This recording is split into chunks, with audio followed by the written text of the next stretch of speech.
There are people who smile with their lips, but deep down, their heart hopes everything goes wrong for you. And the hardest part isn't noticing it. It's accepting that the poison is coming from someone who once said they were on your side. Have you ever felt that? A strange silence after a victory. A hug that feels just a little too tight. A kind of help that confuses more than it supports. As if their presence is affection, but their energy is a cage.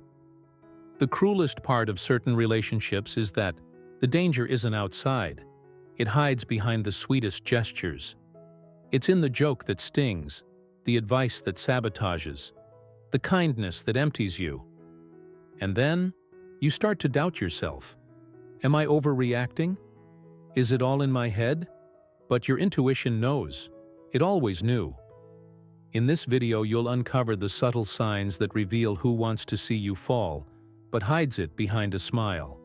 And, maybe, for the first time, you'll understand why you feel so small around someone who claims to love you. If you're enjoying this journey, make sure to subscribe. Stay with me until the end. Because there, I'll show you the exact moment your soul begins to shrink, and how to choose yourself before it's too late. When laughter doesn't warm, it wounds. Have you ever been around someone who makes you laugh, but leaves your chest heavy afterward? Have you noticed how some jokes taste like poison, only sweetened? You laugh, but it never reaches your heart. It gets stuck in your throat, as if something inside you is saying, "This isn't just a joke." It's a type of violence with no shouting, no fights. It comes with irony, with phrases thrown in the air like invisible blades, with that feeling of being belittled, but with no way to prove it. And the worst part? Everyone else thinks this person is funny, charming, smart. Sarcasm is the language of the shadow when it wants to strike and escape guilt. "I was just kidding. You're too sensitive. Stop being dramatic." And so, you start silencing yourself, trimming yourself down, adjusting to avoid overreacting. But inside, something breaks. Carl Jung said, "What we project onto others is what we don't have the courage to face within ourselves." And often, someone ridicules you not because you are ridiculous, but because they can't stand to see you feeling whole, confident, radiant. Have you noticed how these jokes always come when you're happy, when you're excited, when you're finally believing in yourself? Why is it exactly in those moments that someone shows up to put you back in your place? A place you didn't choose, but one they need you to stay in because your joy disturbs, your strength provokes, your light exposes their lack of light. And so, the shadow acts. It mocks your clothes, diminishes your work, makes fun of your ideas, pretends to be just being honest. But it's not. It's testing you, controlling you, pushing you, little by little, into a corner where you don't shine as much, where you learn to laugh, even when you're being hurt. And here comes the most important question of this section. How many times have you laughed? Out of fear of seeming weak? How many times have you ignored your discomfort just to avoid conflict? How many times have you allowed someone to mock you and even defended them saying, "That's just how they are"? And more. Who would you be if you no longer had to accept that kind of humor as normal? Deep down, you know, sarcasm isn't just part of the other person's personality. It's a weapon, and you've allowed it to be used against you as if it were affection. But what if that's exactly what's been eroding your self-esteem?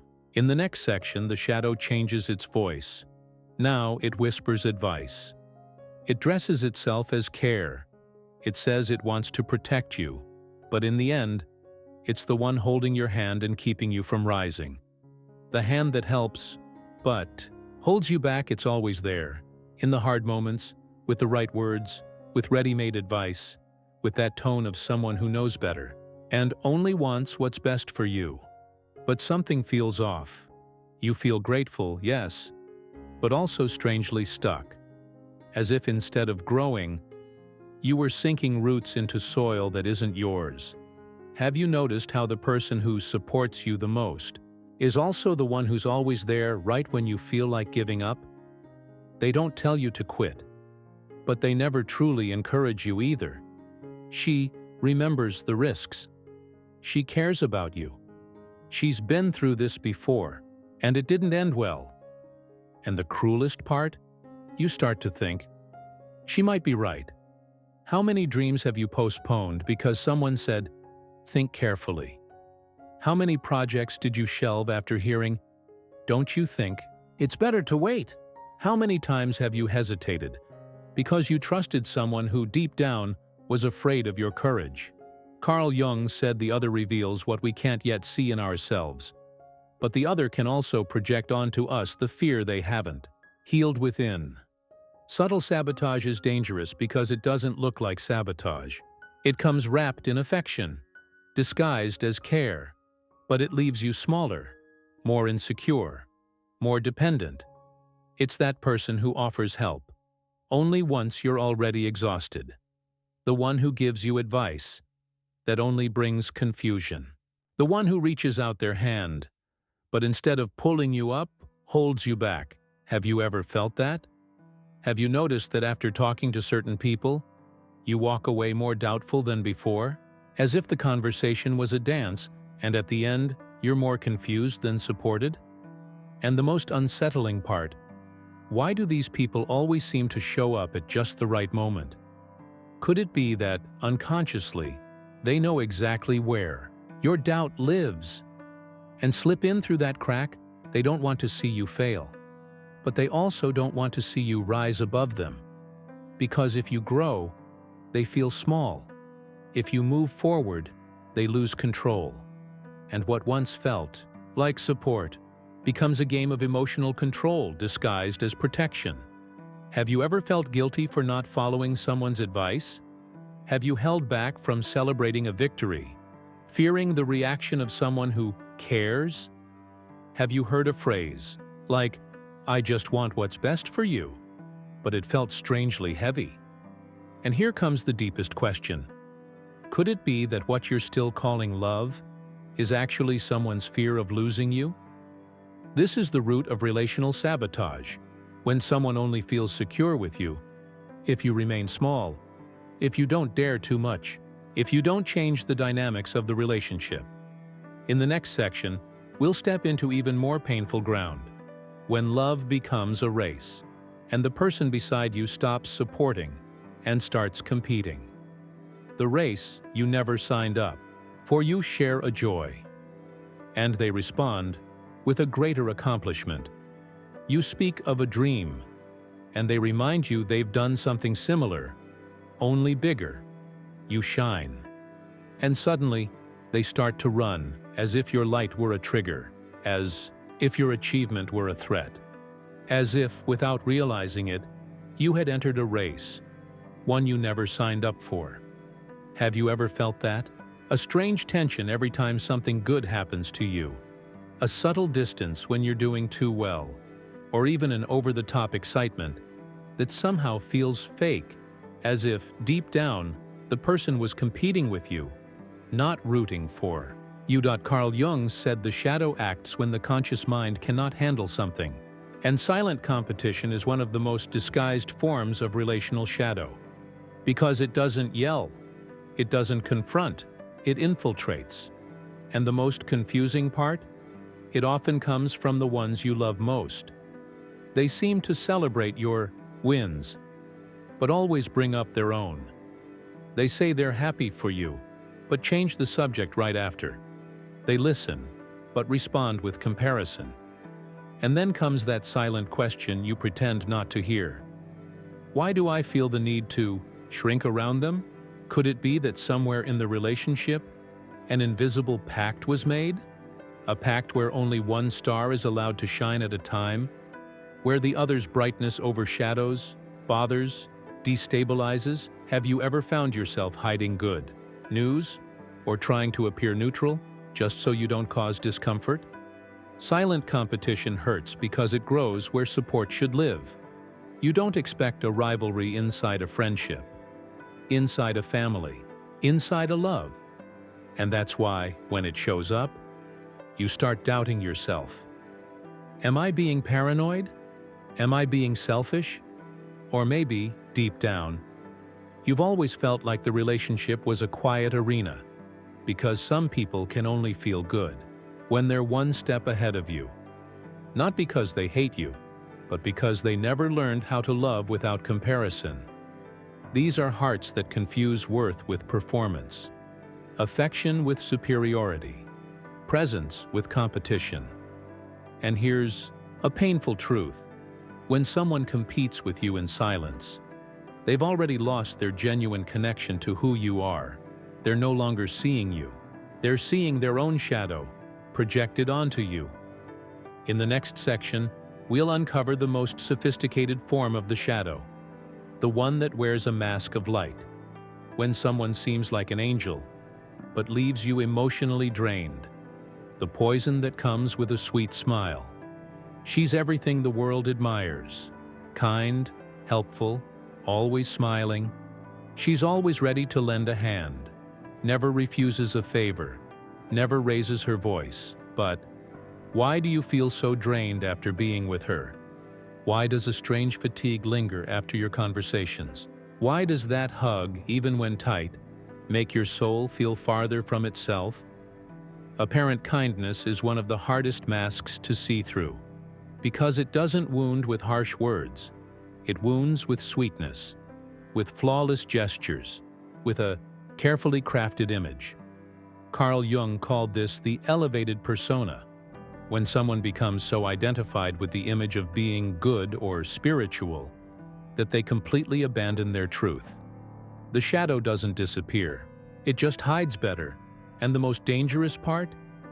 Those who wear this mask almost never know they're wearing it. They truly believe they're loving. But their love has a script. It has a price. It has invisible rules you must follow to keep deserving their affection. Have you ever felt indebted to someone who helped you? As if you owed them eternal loyalty? As if the kindness came with a leash? Have you ever felt constantly watched, judged, by someone who appears to just be taking care of you? Apparent kindness isn't love. It's polished control, a glossy layer over unresolved emotions. It's how the shadow found a way to keep existing without staining its public image. And the effect it has on you? Confusion, guilt, silence. Because no one will believe you if you say that this such a good person is hurting you. No one will understand when you try to explain that something feels wrong, even when everything looks right. And maybe you've doubted it yourself. How many times have you convinced yourself you were being unfair? That you were the ungrateful one, too sensitive, too confused? But your soul felt it, and it still does. It feels the weight of what isn't said. It feels the absence hiding behind, the excess of presence. It feels that something there is more performance than genuine connection. The question is, why do you still call love something that keeps your soul on alert? In the next section, we cross that fragile line, where care becomes a cage, and love starts to surround you, the care that traps. More than it protects, I just want what's best for you. It's to protect you. You don't understand, yet, but one day you'll thank me. Phrases like that usually come with soft eyes, a calm tone, and a suffocating feeling in your chest. Because not all care sets you free. Some builds walls where there should be bridges. And the most painful part? It comes from someone who says they love you. Have you ever hesitated to do something for fear of disappointing someone who claimed they were protecting you? Have you felt guilty for wanting freedom? Have you felt like you had to report your life just to keep the peace? Carl Jung said, "Where love rules, power does not. But when power sneaks into a relationship, it wears the name love, so it can go unnoticed.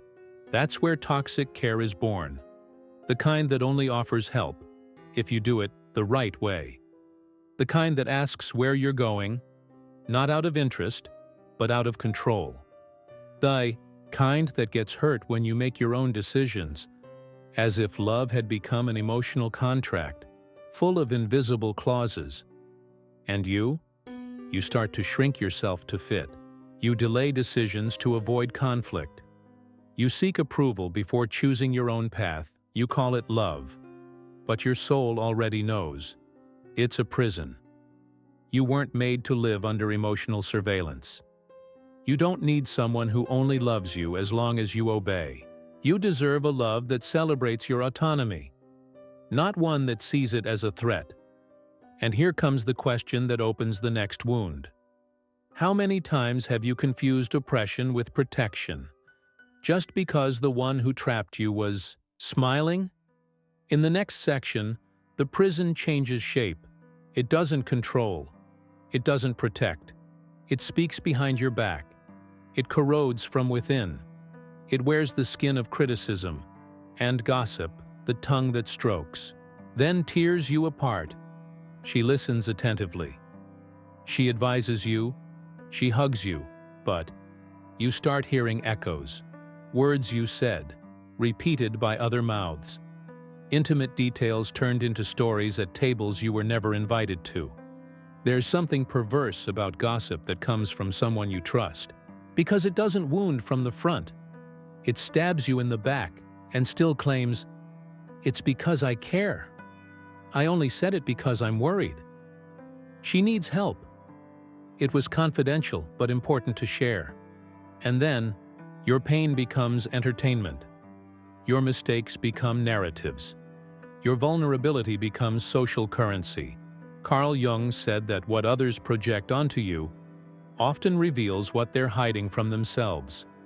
And those who criticize you too much, judge too much, correct you constantly, are usually trying to erase in you what they can't face in themselves. But don't be fooled. This isn't just about gossip. It's about the effect it has on you. You start staying quiet. You stop sharing. You start doubting yourself. You wonder if you really are wrong, if you deserve to be corrected, if you should become more of what they expect. And then, the voice of their criticism becomes your own. You internalize the judgment, and it starts to live inside you. Have you noticed there are people who can only connect through criticizing you?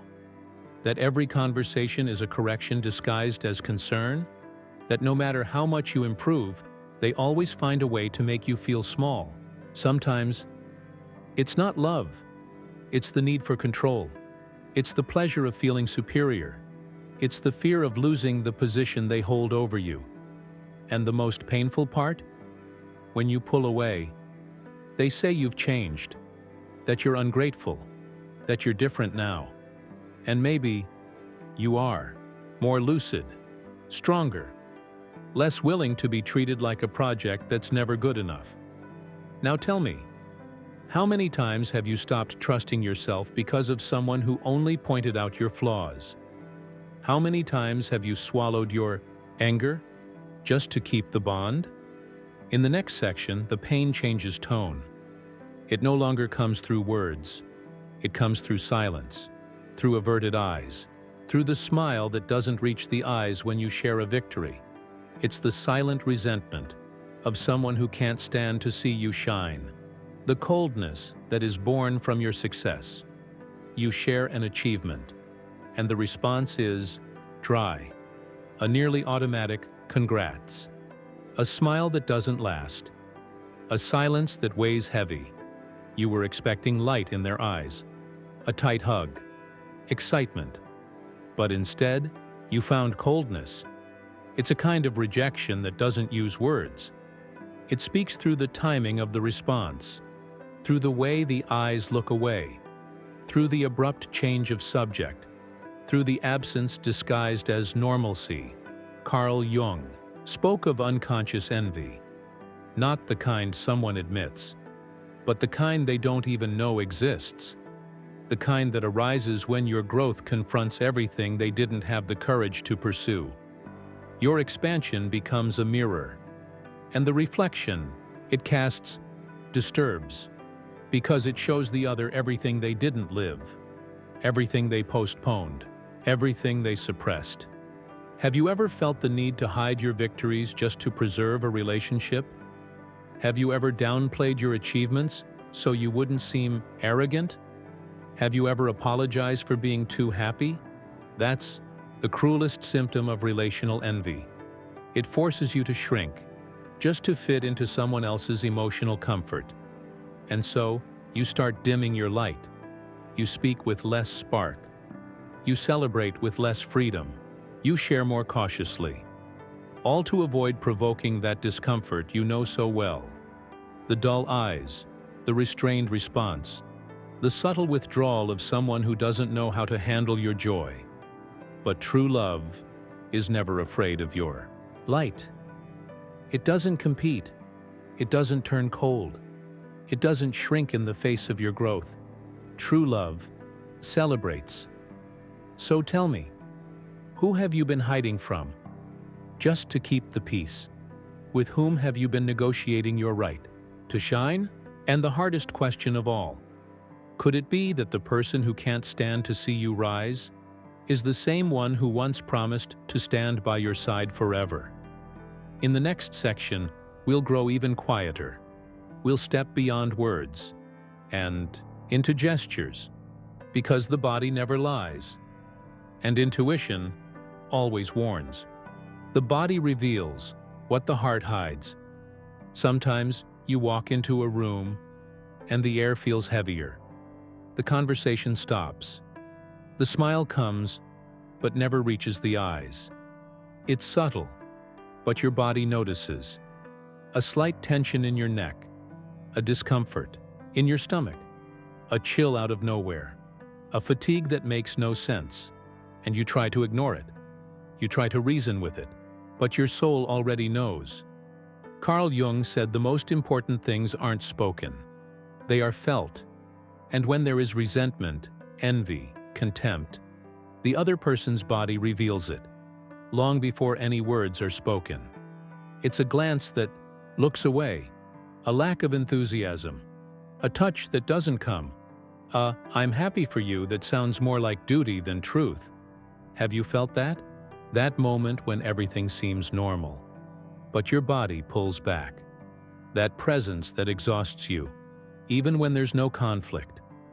That conversation that leaves you insecure, even without any direct criticism. Intuition doesn't scream, it whispers. It shows up through fatigue, through apathy, through the discomfort that returns every time that person gets close. Have you ever felt like you were walking on eggshells, even in a familiar place? Have you pretended not to notice, just to preserve the relationship? Have you ignored the signs because you didn't want to accept what your soul already knew? The hardest pain to face is the one that doesn't come from what was said, but from everything that wasn't, because the body feels before the mind accepts. And when your intuition starts knocking, you might resist it for a while, but it won't stop. It will knock with symptoms, with insomnia, with irritation, with that repetitive thought you try to silence. But that keeps coming back, and what if all of this is your soul trying to tell you, you're not safe here, you're not celebrated here, you're being silenced, even if no one says a word.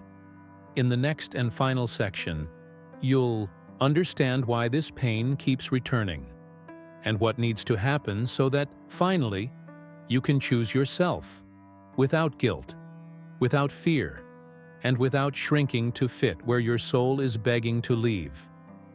Choosing yourself. Before they erase, you tried to understand, tried to justify, tried to fit. You ignored the signs. You dimmed your own light. You trimmed yourself in silence, just to keep the harmony. But now, something inside you refuses to accept that anymore. Because there is a limit, a breaking point, a moment when your body says enough, even if your mind is still trying to negotiate. You begin to see, with clearer eyes, with a soul that's more awake. And you realize it wasn't love. It was attachment. It was habit. It was guilt dressed up as loyalty. Carl Jung said, "We don't become enlightened by imagining figures of light, but by making the darkness conscious." And maybe now you're doing exactly that. Touching the shadow of a relationship that looked like love, but was always a prison. You weren't born to be silenced, nor to be the vessel of someone else's frustration, nor to carry bonds that sicken your essence. You came here to remember your light, to expand, to honor yourself, and the greatest act of love you can offer your soul is to cut the cords that suffocate it, even if it hurts, even if it looks like ingratitude, even if their voice still echoes inside you. Because when you choose yourself, the whole structure that kept you small begins to collapse, and that's scary, but it's also liberating. You're not breaking a bond, you're breaking a cycle. A cycle where pain was normalized, where love came with conditions, where your truth always had to wait for the approval of someone who never truly saw you. And now, you don't need that anymore. You can look yourself in the eye and say, "I am enough. I respect myself. I love myself enough to not accept anything less than peace." And if your light makes others uncomfortable, then let the eyes that can't handle it close. But you keep shining. Because your light is not arrogance. It's survival. Comment below which part of this journey touched your soul the most. And if you want to mark your new beginning, write, "Today I break the cycle and choose myself." Your story might become the mirror someone else needed to find. If this video found you at the right time, subscribe. This channel is a shelter for those awakening, even through fear, even through pain. Here, you don't have to pretend you don't feel. And in the next video, we'll talk about how to turn this ending into power. I'll see you there. You are not alone. You are not overreacting. You are awakening. And awakening is the bravest thing a soul can do.